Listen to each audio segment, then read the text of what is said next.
Welcome to MICIP Monday.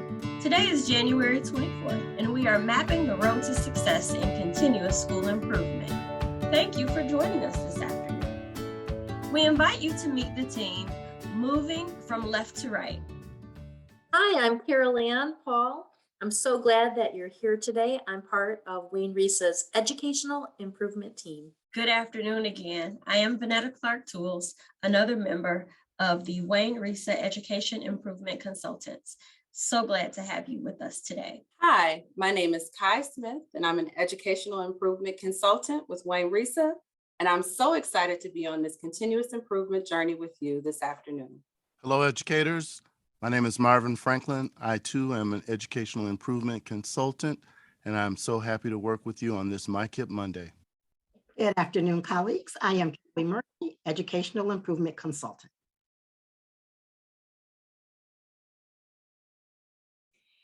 Please share any questions, comments, concerns, or other food for thought in the parking lot. We'll jump right into our work today with Story Time by Marvin.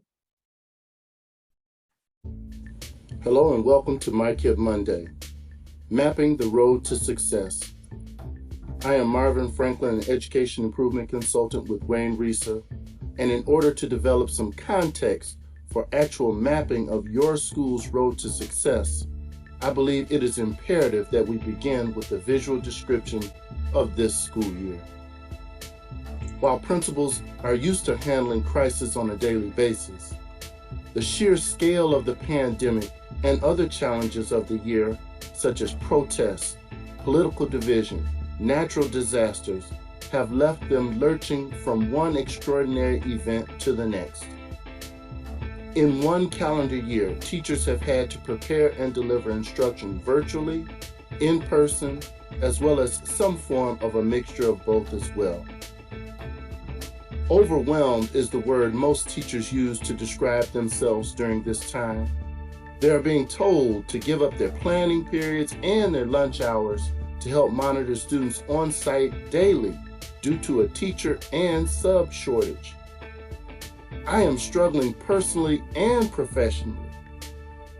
I have a heavy heart for all that have been affected by this virus. Additionally, I am not sure whether I am failing or succeeding, as my most effective teaching qualities are not being utilized completely during this current setting. But what about the students? What do they say? How do they feel? Are they questioning their own relevance? How truly connected can they be to the school when everything has been consistently inconsistent? What does the data say? And how can we appropriately use what we know versus the unknown? Preparing for a better tomorrow in school improvement planning must include a vision and several conversations of what we've done well according to all of our stakeholders and what needs improvement.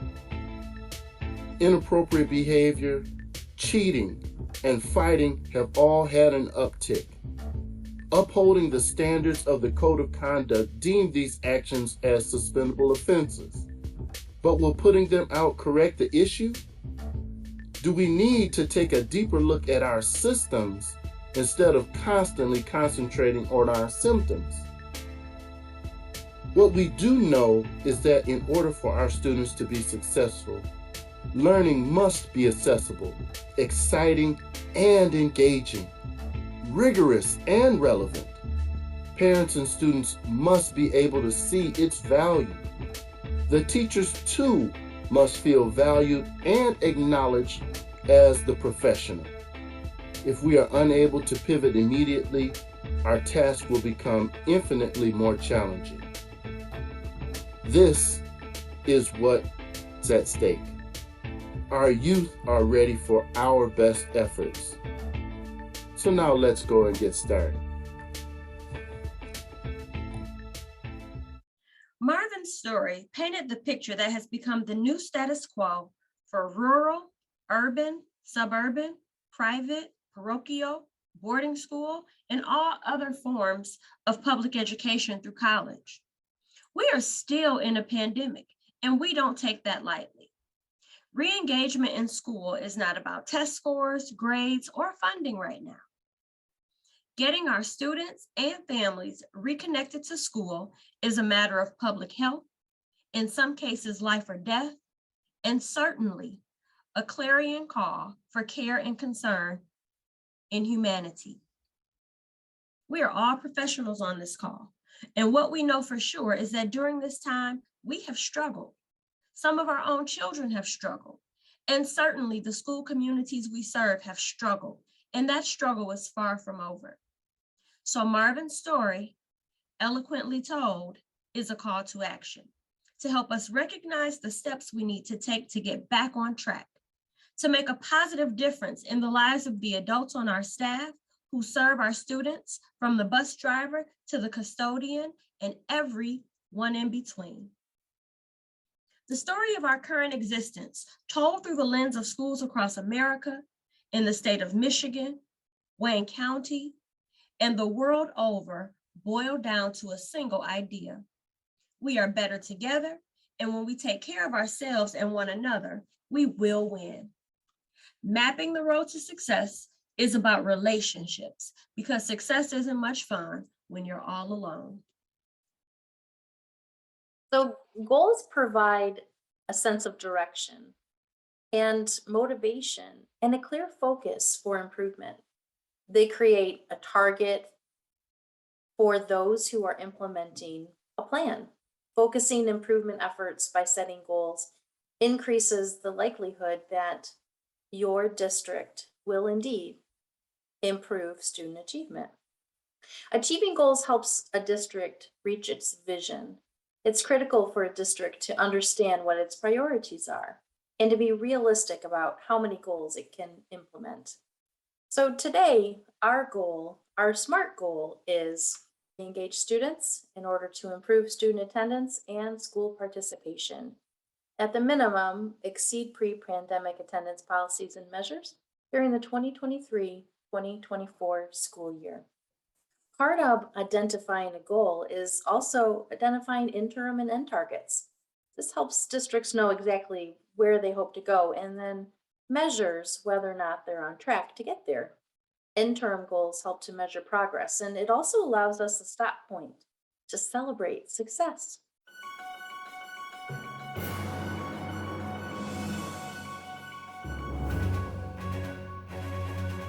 Now let's pause for an equity moment, centering an equity mindset.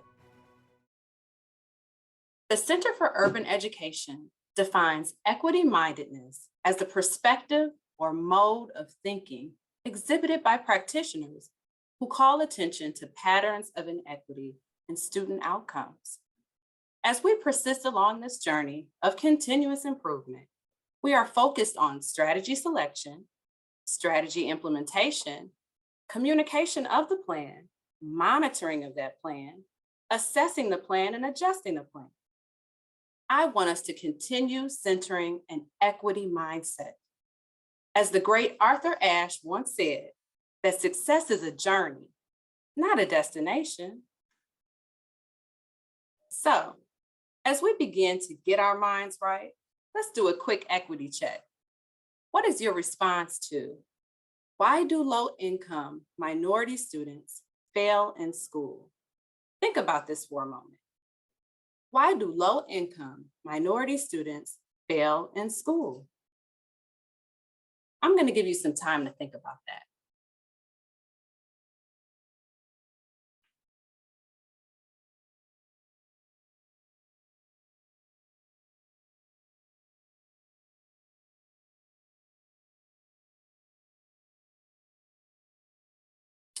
Some of you might have been thinking from a deficit mindset or deficit thinking.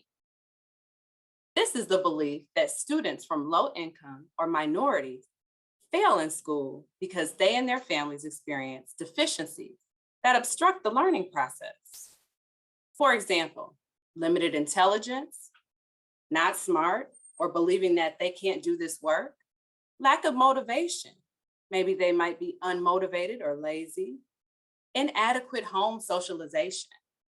They're unsocialized. They have not yet learned what is expected of them. This deficit thinking often has us looking at the problems rather than the potential in our students. So now let me share a different perspective. Some of you might have been thinking from an equity mindset, and this is the belief that students from low income and minorities fail in school because of systems, maybe practices and policies that are deeply rooted in a history of inequality, and that this is outside of the individual, and that all individuals can succeed if opportunities become more equitable. I'm going to encourage you to get your mind right. Begin or continue reframing and centering an equity mindset. This will allow you to disrupt deficit thinking, so in turn, you will dismantle inequities in your systems, policies, and practices. When you do this, all students, not just low income, not minority students, but all students can succeed. Along this continuous improvement journey, I want you to amplify the voices of those who have been traditionally excluded from the decision-making table. Ask those big, powerful questions to challenge and push thinking and blaze the trail for impactful, equitable change in your strategy selection and even in your strategy implementation, within your communication plan, and within that monitoring, assessing, and adjusting of your plan. Hopefully, you got your mind right. So, equity advocate, now it's the time to examine and interrupt inequities within your continuous improvement process. This has been your Equity Moment, centering an equity mindset.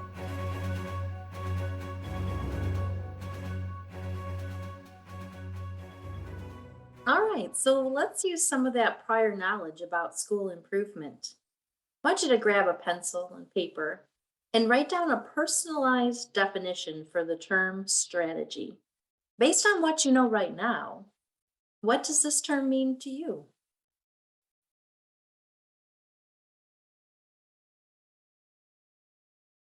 So when I did this activity, my initial definition of strategy was actions to be taken to improve student achievement. So based on some of my prior experiences with school improvement, that's what I came up with.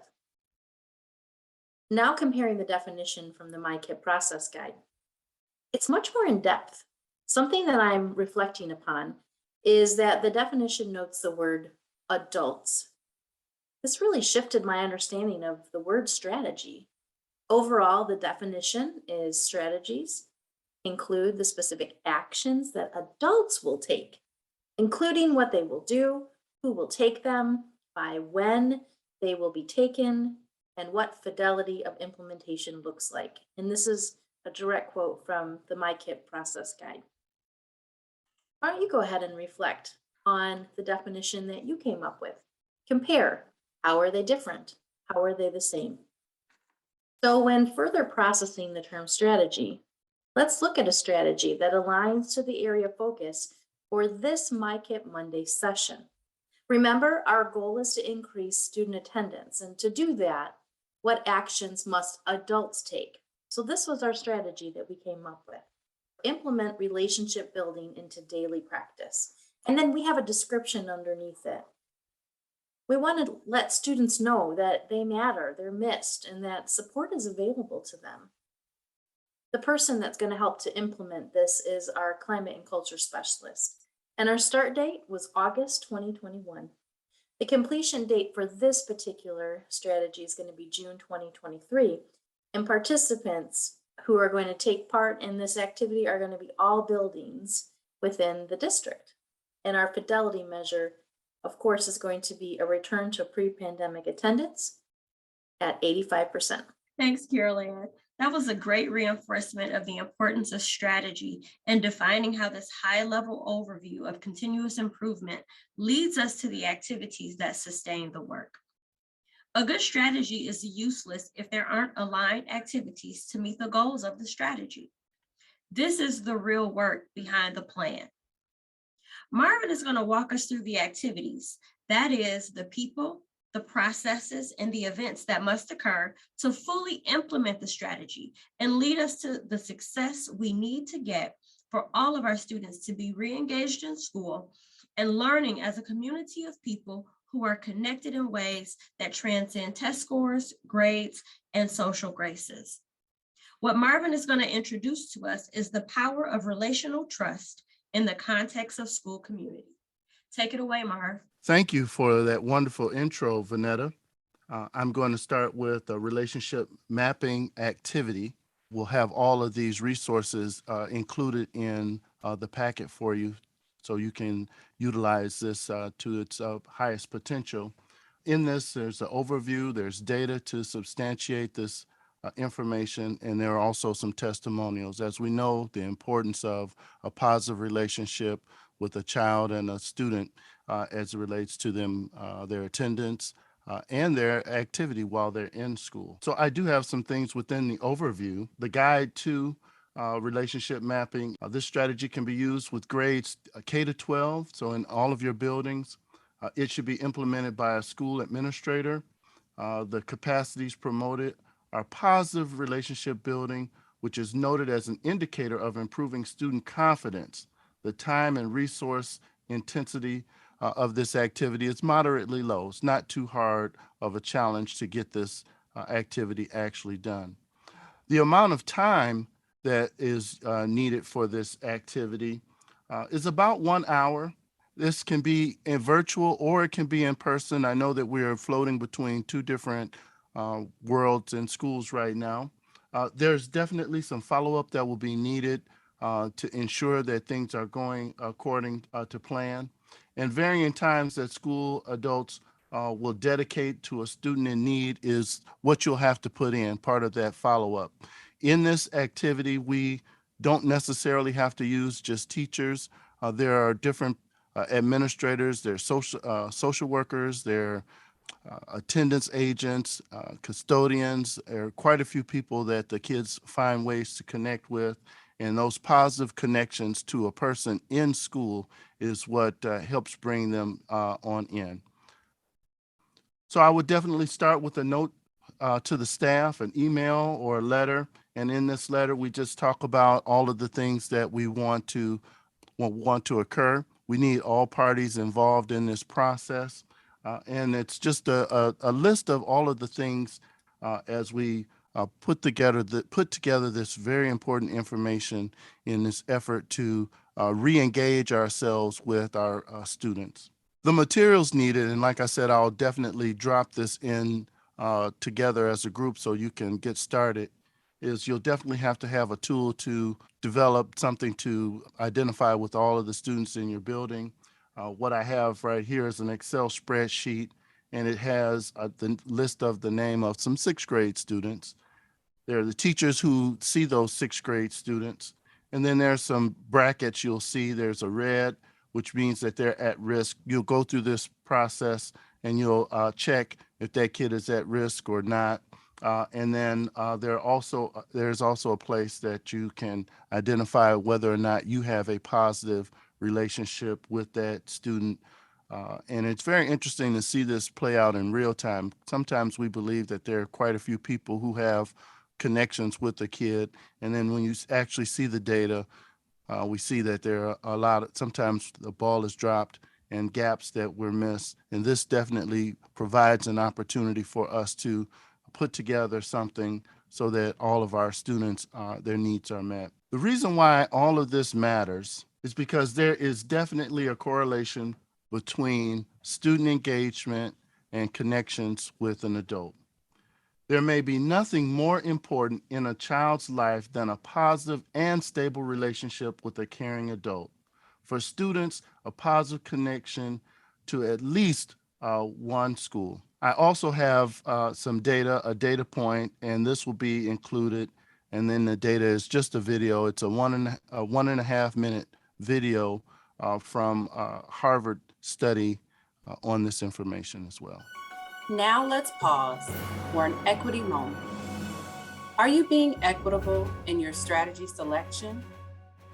Is your organization considering implementing a new practice, strategy, or initiative? Or are you trying to decide whether or not to remove an existing practice, strategy, or initiative? It can be kind of complicated to know where to start this process, or difficult to figure out where to focus or exert all of our efforts. Allow me to introduce you to the #1 research and utilized educational continuous improvement tool, the Hexagon tool. This tool is designed to be used by a team of diverse perspectives to facilitate a rich discussion around the 6 fit and feasibility indicators. There are program indicators that are in the green, which are supports, evidence, and usability. These are questions that you ask when you're looking at a specific strategy. And then there are the implementing site indicators, which are in the blue: need, fit, and capacity.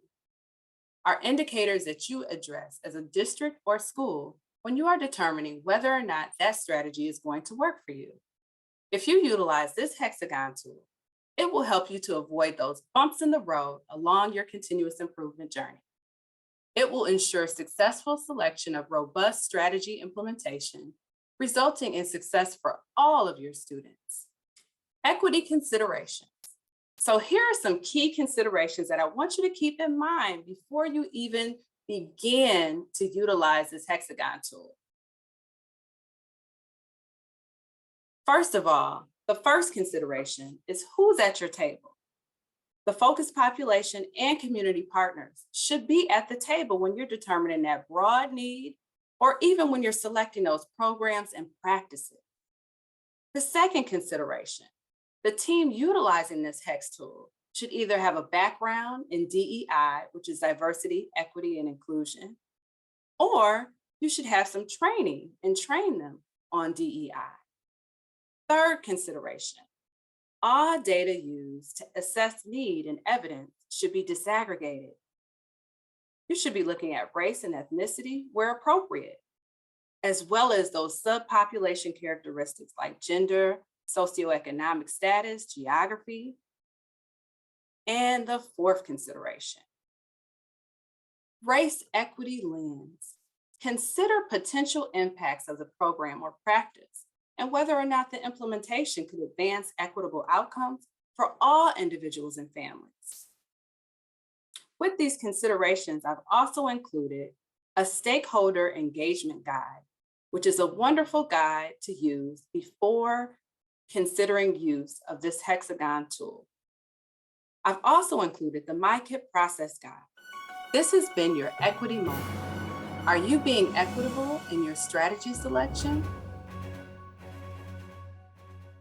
High quality implementation. High quality implementation contains 2 major components: communication and monitor and assess.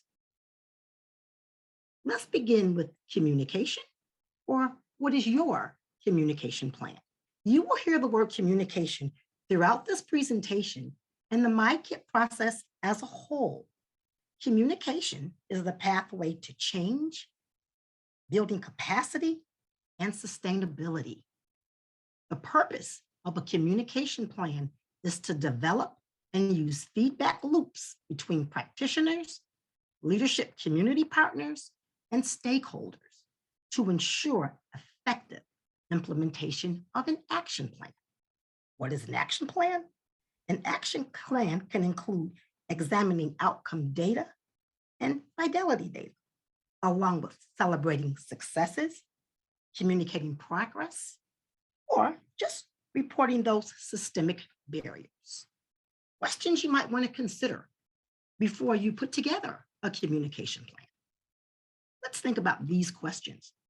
How will you communicate your plan, both initially and as you adjust it? How often? To whom must your plan be communicated, both initially and as you adjust it? What parts of it? 2 additional considerations. Do you currently have a process in place in your building or district to communicate successes and challenges across all levels of implementation? If so, what are some strengths and what are some areas for growth?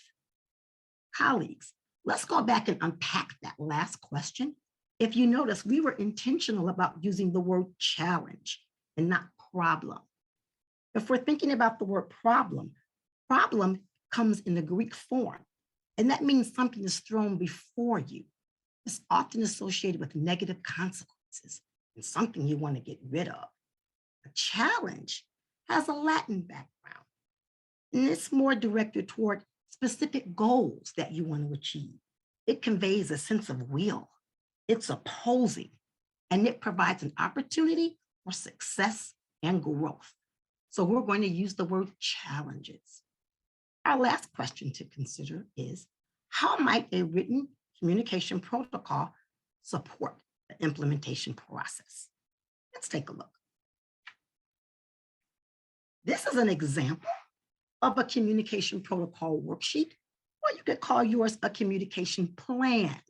Remember, there is no perfect way. We just want to look at some of the components that will help you get to the ultimate purpose, which is to improve student achievement.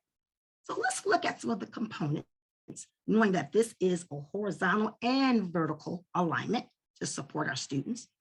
First, there's the rationale. What's your purpose for setting out this linkage? What information do you want to communicate? Do you want to send updates, successes, and there's our key word, challenges? Who's responsible in this feedback loop of individuals on this communication plan? How will you schedule it? How often are you sending out communication? What's the time allotment for it? Thinking about the format. Does it come in an email? Is it in Google Docs? Is it a virtual platform? Or could it be face-to-face? Here's some key terms here. What's that response timeline? What is the amount of time that you need to make sure that you're receiving information back from your stakeholders in terms of the information that you've sent out? Knowing that that is also data that you want to collect. So what is that timeline? And also, how do you want that response format? What should that look like? Again, is that in a Google Doc? Is it some kind of shared drive?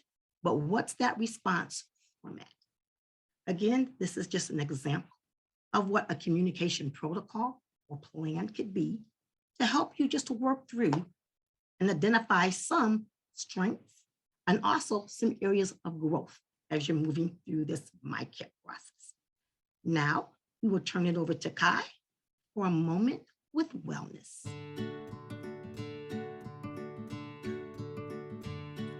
Thank you, Kim.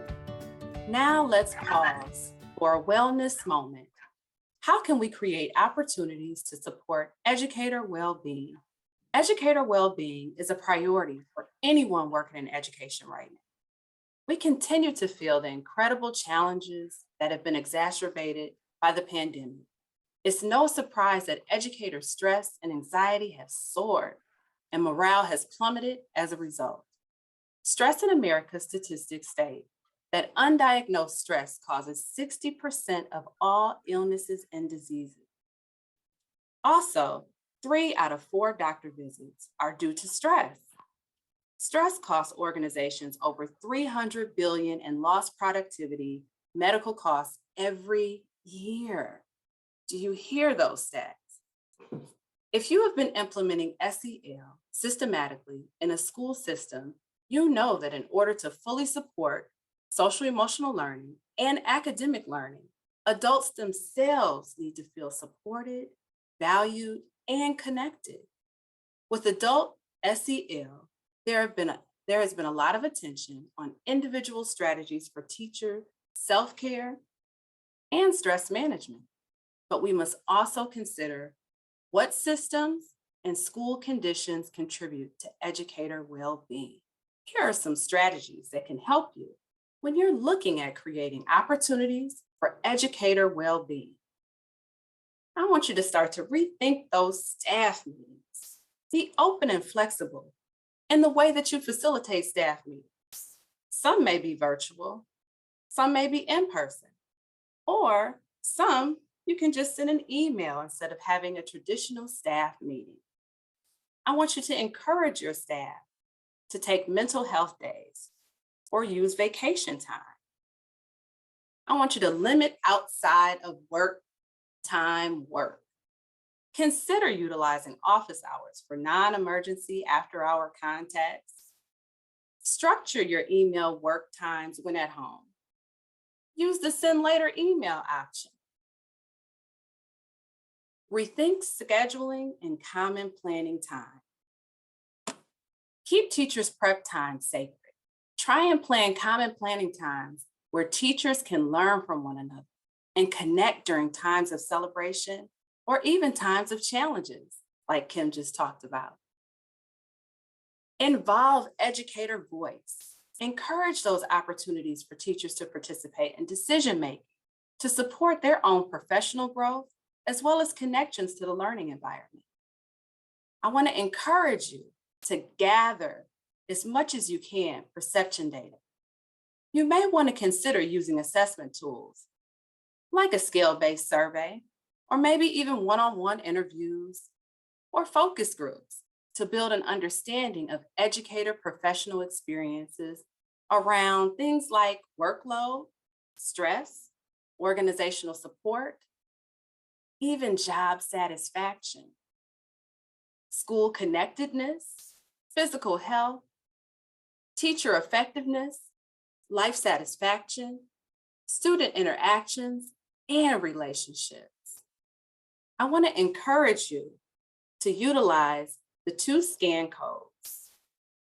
Both are educator well-being guides that will help you along this journey of, are you creating opportunities for educator wellness? This has been your wellness moment.